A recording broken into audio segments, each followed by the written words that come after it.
Yesu Kristo mwana wa Mungu aliye hai, ninakushukuru mfalme kwa ajili ya siku ya leo. Bwana, asante kwa ajili ya mtumishi wako mpako mafuta na nyumba yake na familia yake. Baba, ninalibariki na kulitukuza jina lako kwa matendo yako makuu yaona mahali hapa. Bwana, asante kwa ajili ya watendakazi wote wa Gideon Online. Asante kwa ajili ya kusanyiko hili mfalme. Asante kwa ndugu mtazamaji wa Gideon Online.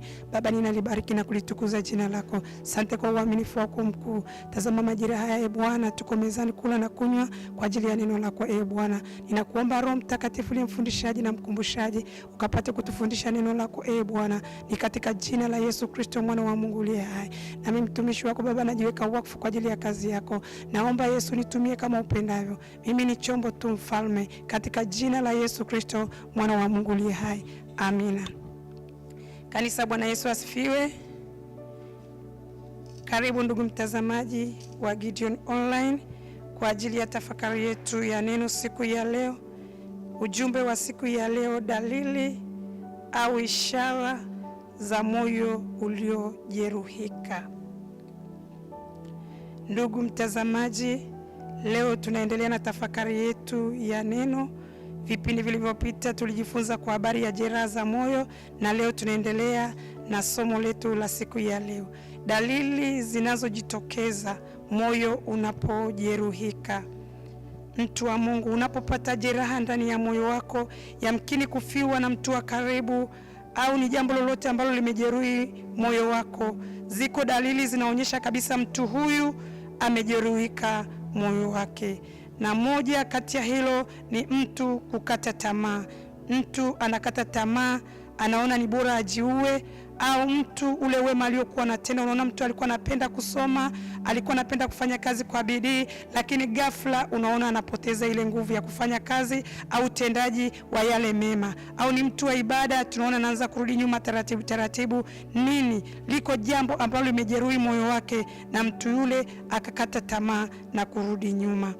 Pia ukimya uliopitiliza. Mtu anatamani kujitenga, kukaa peke yake, haoni tena sababu ya kukaa na wenzake, haoni tena sababu ya kuja kwenye kusanyiko. Nini? Moyo wake umejeruhika. Tunaenda kusoma kwenye Biblia yetu tupate kujua maandiko yanasema nini kwa habari ya dalili zinazojitokeza moyo unapojeruhika. Naomba tafadhali fungua kitabu cha Samueli wa kwanza 31 mstari wa kwanza hadi wa 5. Kitabu cha Samueli wa kwanza sura ya 31 mstari wa kwanza hadi wa 5. Nasoma kwa msaada wa Bwana. Neno la Bwana linasema, basi Wafilisti wakapigana na Israeli, nao watu wa Israeli wakakimbia mbele ya Wafilisti, wakaanguka wameuawa katika mlima wa Gilboa. Wafilisti wakamfuatia sana Sauli na wanawe. Wafilisti wakawaua Yonathani na Abinadabu na Malkishua wana wa Sauli. Tena vita vilikuwa vikali sana juu ya Sauli, na wapiga upinde wakapata, hata akafadhaika sana kwa sababu ya piga upinde. Ndipo Sauli akamwambia yule mchukua silaha zake, futa upanga wako unichome nao, wasije watu hao wasiotahiriwa wakanichoma na kunisimanga. Lakini huyo mchukua silaha zake akakataa, kwa sababu aliogopa sana. Basi Sauli akautoa upanga wake akaangukia, na mchukua silaha zake alipoona ya kuwa Sauli amekufa, yeye naye akaangukia upanga wake akafa pamoja naye. Haleluya kanisa. Tunajifunza hapa kwa habari ya Sauli. Wafilisti walipigana na Israeli, nao watu wa Israeli wakakimbia mbele ya Wafilisti, wakaanguka wameuawa katika mlima Gilboa. Hao Wafilisti walimfuatia sana Sauli na wakaua watoto wake, ambao tunajifunza katika Biblia hapa walikuwa wanaye wa Sauli ni watoto 3, wakauawa. Basi baba yao alipoona vile, moyo wake ukajeruhika, akaona hana sababu tena ya kuishi. Haleluya kanisa. Tunaona moyo wake ulijeruhika. Tunajifunza nini hapa watu wa Mungu? Iwe ni wewe umeona kabisa wanao 3 wamekufa mbele yako, ukiwatizama na macho, nini kinachofuata? Moyo hauwezi kustahimili. Lakini tunajifunza hapa, Sauli akakata tamaa, akaona kuna sababu gani ya kuishi? Watoto wangu 3 wameshakufa, nina umuhimu gani wa kuishi? Akakata tamaa. Ni nini? Jeraha ndani ya moyo wake. Moyo wake ulijeruhika, akaona hana tena sababu ya kuishi. Akamwambia, mchukua upanga, ninaomba tu, mimi sina sababu ya kuishi, ni bora mimi nife. Lakini tunaona kabisa yule mchukua upanga alikataa. Tunasoma katika Biblia inasema, basi Sauli akautoa upanga wake akauangukia, akaamua ajimalize. Haleluya, watu wa Mungu. Mtu wa Mungu, unapojeruhika moyo unapojeruhiwa, mtu anakata tamaa. Ni kwa nini? Tunaona kwenye vyombo vya habari wanatangaza kwamba mtu huyu amejinyonga, mtu huyu amejiua. Nini? Ni moyo wake uliojeruhiwa. Haleluya, watu wa Mungu. Unapomwona mtu anasema, sitaki tena kufanya hivi, sitaki kazi, sitaki kufanya hili, ni nini? Ndani ya moyo wake amejeruhiwa. Haleluya, watu wa Mungu. Na moyo ukishajeruhiwa, mtu anachoka, mtu hawezi tena, anaona hana sababu kulifanya lile jambo. Hatua anayochukua, anajiua.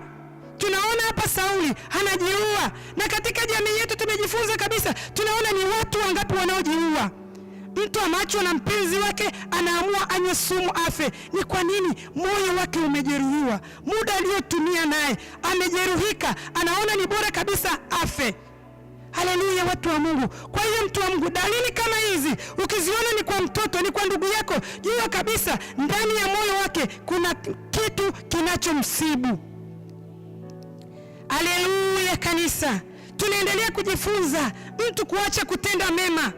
Mtu alikuwa ni mtu wa ibada, mcha Mungu, anafanya mapenzi ya Mungu, yanayompendeza Mungu, lakini unaona ghafla yule mtu hataki tena. Mtu huyu haji tena ibada. Nini? Moyo wake umejeruhiwa. Kuna kitu ambacho kimemjeruhi ndani ya moyo wake.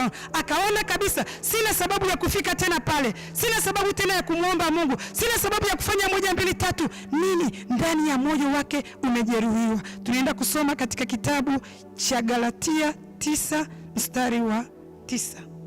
Wagalatia 6 mstari wa 9. Neno la Bwana linasema, Wagalatia sura ya 6 mstari wa 9. Neno la Bwana linasema, tena tusichoke katika kutenda mema, maana tutavuna kwa wakati wake, tusipozimia roho. Hapa tunajifunza moyo uliojeruhika, mtu akaacha kutenda mema. Tunajifunza mwanafunzi yupo darasani, mtoto anafaulu vizuri, mtoto yuko vizuri, anapenda kuwahi zake shule asubuhi, lakini ghafla unamwona yule mtoto anarudi nyuma. Nini? Mzazi, fuatilia huyo mtoto, kuna shida gani? Kuna tatizo gani? Kuna yaliyomsibu ndani ya moyo wako, na ukimfuatilia kwa makini, mtoto atakwambia kabisa, mama kuna 1, 2, 3, baba kuna 1, 2, 3. Mtu wa Mungu, watu kama hawa tunapowaona ni lazima tuwe nao karibu, ni lazima tuwatie moyo, ni lazima tuwashauri, ili nini? Kuwarudisha katika ile nafasi yao. Tunaona huyu mwanafunzi huyu alikuwa anapenda masomo, lakini ghafla tukaona anarudi nyuma. Huyu ni muamini, ghafla alikuwa anampenda Mungu, alikuwa anamtumikia kwa uaminifu, ghafla amerudi nyuma. Mtu wa Mungu, watu hawa tunatakiwa tuwafuatilie nini kilichowasibu, na kuwauliza tena na kuwarejesha tena katika ule mstari. Amina, watu wa Mungu. Tunaendelea kujifunza kwenye Biblia ukimya usio wa kawaida. Ukimya usio wa kawaida. Mtu anapenda kujitenga, mtu anatamani kukaa peke yake tu. Alikuwa ni mtu mcheshi, mtu wa furaha, lakini ghafla unaona mtu huyu anataka kukaa peke yake, anakaa kule, anajitenga, anajifungia ndani mwenyewe. Nini? Jeraha ya moyo. Moyo wake umejeruhika, kuna kitu ambacho kinamsibu ndani ya moyo wake. Tunaenda kusoma katika kitabu cha Samueli wa pili. Tunapata hapo mtu aliyejeruhika moyo akaamua anyamaze zake kimya, ajitenge. Kwa sababu nini?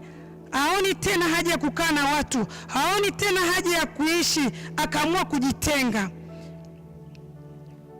Kitabu cha Samueli wa pili sura ya 13 mstari wa 20 hadi wa 22. Neno la Bwana linasema, huyo Absalom ndugu yake akamwambia, je, amekuwa nawe Amnoni nduguyo? Ila sasa tulia dada, ni ndugu, usilitie moyoni jambo hili. Basi Tamari akakaa hali ya ukiwa nyumbani mwa nduguye Absalom. Na mfalme Daudi aliposikia maneno hayo yote alikasirika sana. Ila Absalom hakusema na Amnoni wala kwa heri wala kwa shari, kwa maana Absalom alimchukia Amnoni kwa kumteza nguvu umbu lake Tamari. Haleluya kanisa, tunajifunza kwa habari ya Tamari. Hawa walikuwa ni ndugu waliozaliwa, lakini tunamuona kaka mtu akamgeuka dada yake. Haleluya watu wa Mungu. Na sisi tunaona madhara yaliyotokea. Huyu dada aliishi ukiwa, akawa mpweke kwa sababu jeraha la moyo wake, alijeruhiwa, uwanawali wake akajeruhiwa, akawa hana jinsi. Maana tunajua kabisa huyu alikuwa ni mwanamwali bikira ambaye hajawahi kuingiliwa na mwanaume, lakini tunaona hapa uwanawali wake ulitolewa na ndugu yake. Haleluya kanisa, moyo wake ukajeruhika, moyo wake ukaumia, moyo wake ukakata tamaa, moyo wake ukachoka, akaamua akae ukiwa. Biblia inasema Tamari akakaa hali ya ukiwa nyumbani mwa ndugu yake Absalom. Bwana Yesu asifiwe. Haleluya kanisa, watu wa Mungu, tunajifunza nini hapa? Moyo unapojeruhika, mtu wa Mungu, unakosa raha. Huyu mwanamwali, huyu Tamari alikata tamaa, alichoka, akaona hana tena sababu. Mtu wa Mungu, tunajifunza nini hapa? Unapoona mtoto wako, unapoona ndugu yako, unapoona mpendwa yuko katika hali ya ukiwa, anajitenga, anakaa upweke, fuatilie mtu huyu. Mfuatilie, muulize kuna jambo gani linalokusibu ndani ya moyo wako, ili tumweze tena kumrejesha katika hali ya kawaida. Haleluya watu wa Mungu. Wazazi, fuatilia watoto wetu wanapoenenda. Saa hizi dunia sasa imeharibika. Kana watoto wako karibu, angalia watoto wako. Unapomwona mtoto namna hii inajitokeza, mtoto huyu amekuwa na tabia ya kujitenga, mtoto huyu hapendi tena kufanya mema, hebu mfuatilie mzazi, mchunguze, peleleza. Atakuambia tu, nenda kwa hekima, kwa busara, kwa ufahamu na maarifa. Peleleza, mwambie una nini mwanangu, atakuambia. Ili nini? Kuwarejesha katika hali yao ya kawaida. Haleluya kanisa, tunajifunza hapa. Hizi ni viashiria, viko vingi, lakini haya ni mambo makubwa matatu ambayo yanajitokeza. Mtu wa Mungu, tutaendelea kujifunza na kujifunza kadri muda unavyoturuhusu. Tutaendelea kujifunza magonjwa yanayosababishwa na jeraha za moyo, lakini kwa siku ya leo tumejifunza hizi dalili. Mtu wa Mungu, tunaishi katika jamii yetu, taifa letu la Tanzania. Tuwasaidie watu hawa wanapojeruhika mioyo. Watu hawa wanajinyonga, watu hao wanakufa, lakini sisi tupo kwa ajili yao, kuwasaidia, kuwarejesha tena, kuwafundisha, kuwaelekeza na kuwarejesha. Ni katika jina la Yesu Kristo, na hilo ndilo neno la Mungu. Usikose kunifuatilia kwa kipindi kinachofuata, na endelea kufuatilia vipindi vya Gideon Online siku baada ya siku, kujenga mwili wa Kristo katika jina la Yesu Kristo. Amina. Baba, katika jina la Yesu Kristo mwana wa Mungu aliye hai, Yesu, ninakushukuru kwa ajili ya neno lako. Bwana mfalme wa amani, wako watu wengi waliojeruhika mioyo, wako watu wengi waliochoka, wako watu wengi waliokata tamaa. Baba, ninaomba mfalme wa mbingu na nchi, Roho wako Mtakatifu ambaye ni faraja, ni tumaini la watu, ninaomba wape watu hawa faraja, wape tumaini jipya Bwana. Wasaidie Mwokozi wangu Yesu, katika jina la Yesu Kristo. Pale wanapochoka na kukata tamaa, uwarejeshe tena Bwana. Watumishi wako Bwana uliwapa mafunuo, wape neema, wape siri hizi Bwana, wafunulie watu hao Bwana, ili waweze tena kuwarejesha katika mstari ulio sahihi. Ni katika jina la Yesu Kristo mwana wa Mungu aliye hai, na kila mwenye pumzi aseme amen. Amshangilie Bwana. Asante Yesu, utukufu na heshima ni kwako Bwana. Amen.